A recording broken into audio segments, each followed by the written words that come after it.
Bendiciones, Dios les bendiga a todos, hermanos. Acá el pastor Héctor Quiñones en Conexión Espiritual.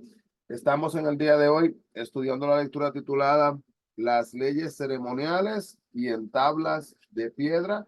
Estamos mirando Éxodo capítulo 23, versículos 24, de igual manera, 23 y 24. Amado Dios, te agradecemos, Señor, Padre, porque has establecido leyes dentro de tu palabra.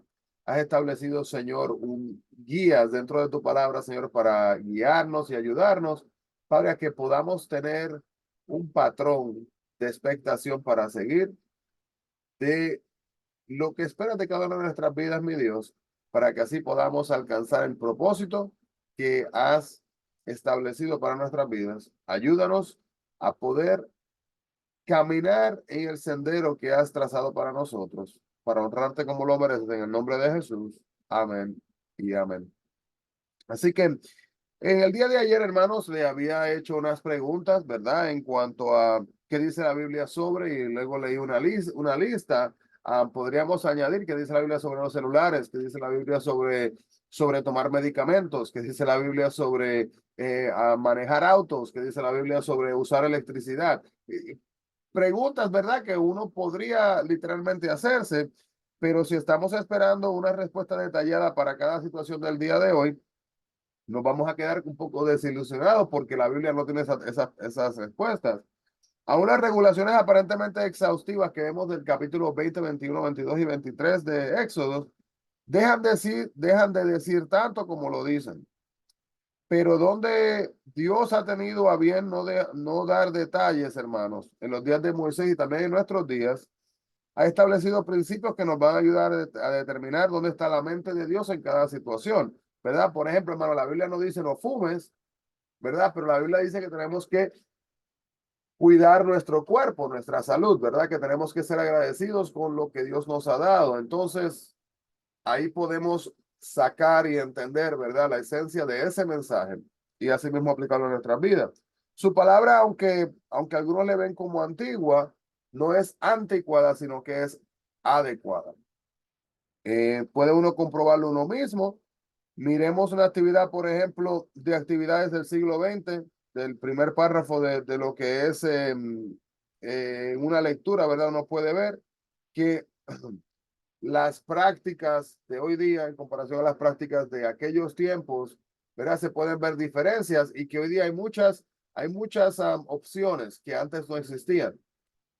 Pero aunque existan más opciones en el día de hoy, ¿verdad? Ha habido un aumento en opciones, en prácticas, en deportes, en intereses, en pasatiempos. Hermanos, nada quita el hecho de que en medio de todas estas cosas, que nada de esto se convierta en una distracción, sino que nos enfoquemos en Dios y le demos a Dios el tiempo que Él así mismo merece. Entonces, una percepción importante que tenemos que ver aquí es cuando se refiere a lo que es la ley mosaica, ¿verdad? La versión amplificada nos muestra Éxodo 20, en 1 al 17, el hecho de que Dios da la ley en una forma resumida. Y en el capítulo 20 del 22 al 23, hasta el capítulo 23, 19, se da una amplificación detallada. Lo que es en la primera sección 2 establece los principios morales amplios y en la segunda da aplicaciones específicas de los principios para lo que es la vida diaria que tenemos. Podemos ver entonces aquí, hermanos, que en la lectura en el capítulo 23 casi siempre se pervierte la justicia en favor del rico. Creo que hemos escuchado esto, ¿verdad? Que es algo que se ve comúnmente. Pero aquí se advierte a la gente en contra de torcer la justicia en favor del pobre. La justicia debe de ser imparcial. Se debe de tratar al rico, hermano, y al pobre de la misma manera. Conceder un privilegio especial a alguien, ¿verdad? Sea rico o sea pobre, solamente lo que hace eh, es una injusticia. Solo hace que la justicia sea poco creíble para cualquiera. Así que debemos de resistir la presión, ¿verdad? O el deseo que muchas veces la multitud eh, quiere para llevar a que se tome una decisión acerca de una persona en específico. Vamos a permitir que sea la justicia de Dios, hermanos, que nos muestre y que dirija lo que es el juicio correcto y apropiado, que sea equivalente, ¿verdad? De igualdad en cuanto al rico y también asimismo al pobre. La idea de ser benévolos, de ser buenos con los enemigos, como lo vemos en el versículo 4 y 5, era nueva y sorprendente en un mundo donde la vergüenza y donde también, aún asimismo, la misma venganza, ¿verdad?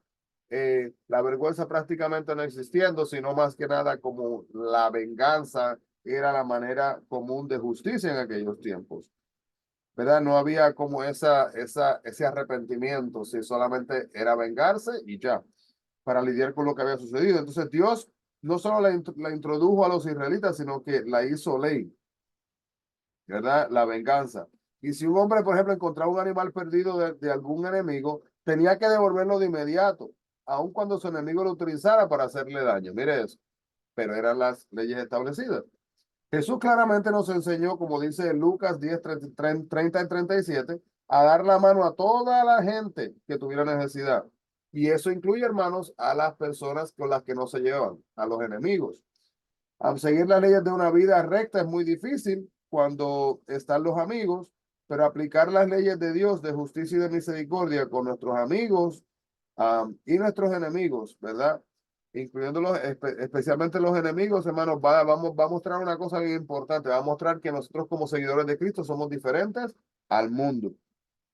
Podemos ver aquí también que cuando se habla de el ángel que iba con los israelitas, pues muy probablemente el ángel era una manifestación de Dios y Dios estaba en el ángel de la misma manera que en la columna de nube y en la columna de fuego, como lo vemos en Éxodo 13, 21, 22. Cuando dice mi nombre está en él, significa que la naturaleza esencial y el poder de Dios fueron dados a conocer en este ángel. Entonces, como que la esencia, la sustancia de Dios se podía ver. Si está en el horno, es posible que se queme, ¿verdad? Pero Dios proviene a los israelitas en cuanto a sus vecinos cuyas creencias y acciones que podían hacer que les dieran a sí mismo la espalda. Nosotros también tenemos vecinos, tenemos prójimos, ¿verdad? Que nos rodean y a menudo tienen valores que son completamente diferentes. Pero se nos pide, hermanos, que mantengamos un estilo de vida que muestre nuestra fe, ¿verdad? Con la gente que nos rodea. No todas las soluciones de Dios, ¿verdad? Son instantáneas. Tampoco demora la justicia, lo que es la falta de acción. En este caso, hermanos, la causa de Dios requeriría de cooperación, persistencia y esfuerzo constantemente, hermano, por parte de los israelitas. El éxito sería dando paso a paso. Y de igual manera, un punto importante que se ve en el versículo 32 y 33 del capítulo 23 es que Dios advirtió, hermanos, continuamente al pueblo en cuanto a las religiones falsas y los ídolos, algo que lo vemos a través de estos capítulos. En Egipto habían estado rodeados de ídolos hechiceros. Sin embargo, dejar esa tierra idólatra no quería decir que estaban libres de la influencia de las religiones paganas, hermanos. Estaban rodeados. Muchas veces nosotros no practicamos estas cosas, pero nos rodeamos de personas que las hacen, hermanos. Y tenemos que tener cuidado que no vayan a traer una influencia dentro de nuestras vidas porque nos pueden guiar por el camino erróneo y en un camino pagano. Entonces, la tierra de Canaán estaba igualmente plagada de idólatras. Dios sabía que su pueblo necesitaba una fortaleza adicional, por tanto, le hace hincapié constantemente que debían de evitar la influencia de las religiones paganas que le rodeaban. Entonces, para entender la ratificación de esta rara ceremonia de pacto, que habla el capítulo 24 del 6 al 8, debemos de entender el punto de vista de la Biblia sobre lo que es el pecado y el perdón. Hermano, Dios es el juez soberano del universo. Él es completamente santo y como el juez más santo de todos, condena el pecado y lo juzga castigándolo con la muerte. Pero en el Antiguo Testamento Dios aceptaba la muerte de un animal como sustituto a sí mismo del pecado y lo juzga castigándolo con la muerte. En el Antiguo Testamento, cuando se ve esto, esto es como una sustitución, ¿verdad? Del animal por el pecado de la persona. La sangre derramada del animal era la prueba de que se había dado una vida por otra. Y la sangre simbolizaba la muerte del animal, pero por otro lado simbolizaba la vida como resultado de que había sido salvada por la acción que tomaba lugar. Como lo pueden ver, hermanos, en Hebreos 9:9, 10 al 24, el capítulo 10 al 24, que esta solución, ¿verdad? De esta sustitución de sacrificios de animales era solamente algo temporero. No era una cosa que iba a durar por siempre, porque luego iba a venir Cristo. Y en esta ceremonia, Moisés roció la mitad de la sangre de los animales santificados sobre el altar para mostrar que el pecador podía acercarse una vez más a Dios, algo más muerto en su lugar. Porque había algo, ¿verdad? Que había tomado la muerte de este animal, como que había tomado el lugar que le correspondía a la persona. Y ahora tenía acceso. Entonces roció la otra mitad de la sangre del sacrificio sobre el pueblo para mostrar que el castigo de su pecado había sido pagado y podían reunirse con Dios. Mediante este acto, escuché la palabra, bien importante, simbólico, hermanos. No vaya a agarrar sangre y estar haciendo eso, ¿verdad? Con la gente en el día de hoy, porque no, ya no tiene que hacer hecho en este momento. Las promesas de Dios a Israel se reafirmaron y aprendieron entonces las lecciones espirituales acerca de la futura muerte sacrificial o lo que es la expiación de Jesucristo. Así que, hermano, mire, le dejo con estas últimas palabras. Hay personas que se ponen a estudiar de las leyes y se pierden, que si hay, que si se hacía, que si se hace, que si. Mire, hermanos, Dios quiere que tengamos una relación con Él y no quiere que la ley tome el lugar en nuestra mente y en nuestra vida que le corresponde a Él. Hay personas que literalmente convierten la ley en un ídolo, en idolatría, porque tiene, ay, que tiene que ser todo así, así, así, así, así. Hermanos, y se enfocan tanto en seguir las leyes que se olvidan de tener una relación con Dios. Así que tengamos cuidado. Dice la palabra, se resume simplemente amar a Dios sobre todas las cosas, con toda nuestra alma, nuestro espíritu, nuestro ser, ¿verdad? Y amar a nuestro prójimo como hacia nosotros mismos. Amado Dios, gracias, Padre, por esta oportunidad de estar aquí reunidos, estudiando tu palabra. Te pedimos que nos ayudes diariamente, Padre, a poder aplicar estos mandamientos, Padre, que nos has establecido y que podamos así honrarte como lo mereces. Ayúdanos abriendo nuestros ojos, Señor, para que vivamos vidas que te agraden y que no se conviertan en distracciones, Señor, con las cosas que nos rodean o las que nos rodean. En el nombre de Jesús pedimos esto, mi Dios. Amén y amén. Dios le bendiga grandemente, hermano. No se olvide, busquemos la presencia del Señor. Bendiciones.